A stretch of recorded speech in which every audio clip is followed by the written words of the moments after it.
అమ్మ ఇప్పుడు ఈ సినిమా చేసినావు అక్కడంతా అమలాపురం అంతా తిరిగినావు ఈ సినిమా చేసేటప్పుడు ఇంట్లోనే ఉంటుంటివా నువ్వు పైసలు ఇచ్చి గామని ఇంటికాడ ఉన్నావా లేకపోతే వాళ్ళు ఎంబడివాడు నేను చెప్తా ఒక వారం రోజులు షూటింగ్కి వెళ్ళిన మా ఈపీ ఉన్నారు కదా ఎగ్జిక్యూటివ్ ప్రొడ్యూసర్ ఆయన ఏమన్నాడంటే నువ్వు రానప్పుడు షూటింగ్ కి చిన్న సినిమా ఎవరో చేసుకుంటున్నారని చెప్పి జనాలు ఎక్కువ రాలేదు నువ్వు వచ్చినప్పుడు చాలా మంది జనాలు వచ్చారు తల్లి నువ్వు రాకపోతేనే షూటింగ్ ప్రశాంతంగా జరుగుతుంది నువ్వు రాకని చెప్పి నన్ను పంపించేసారు ఎంత అసలు ప్రొడ్యూసర్ అన్న భయం కూడా లేకుండా ఎట్లా బొమ్మన్నారు తెలుసా నన్ను అసలు నేను చాలా ఫీల్ అయినా కానీ ఏం చేస్తా సినిమా బాగా రావాలి కదా అని ఉద్దేశం నువ్వు పోతే నిజంగా పెద్ద సినిమా అనుకోని పబ్లిక్ అంతా ఎంబడబాడి 150 రూపాయలు మన కాడ 350 అడుగుతారమ్మా కదా మరి వాళ్ళ భయం వాళ్ళకు ఉంటది పాపం అందుకని వెళ్ళలే ఎక్కువ షూటింగ్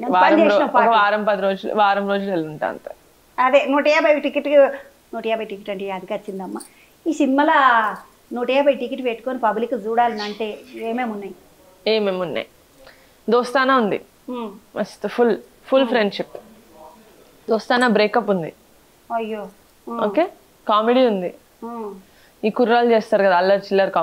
కామెడీ ఉంది ప్రేమ ఉంది పాటలు ఉన్నాయి మస్తు పాటలు ఉన్నాయి ఎమోషన్ ఉంది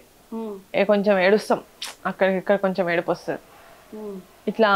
తృప్తిగా ఉంటది అంటారు కదా దాన్ని ఏమంటారు సుకూన్ అనిపిస్తుంది నిమ్మలంగా ఆ ఫీలింగ్ వస్తుంది సినిమా లాస్ట్ చూసేసరికి నిమ్మలం అనిపిస్తుంది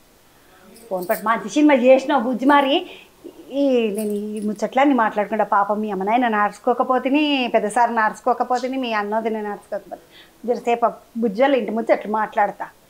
బుజ్జి ఎట్లున్నాడు మా సార్ ఎట్లున్నాడు నాగబాబు సార్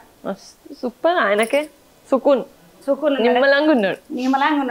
రాఖీ పండుగ వస్తున్నది రాఖీల పుణ్యంకి పోయిన సంవత్సరం ఏమి ఇచ్చిండు మీ అన్న నీకు పోయిన సంవత్సరమా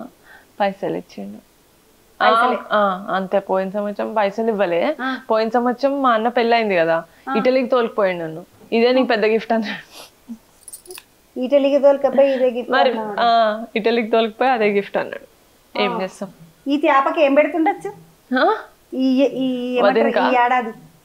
ఏడాదిగా ప్రీ రిలీజ్ కి వచ్చాడు కదా అదే గిఫ్ట్ అంటాడు నాకు తెలుసు అదే అంటాడు మా అన్న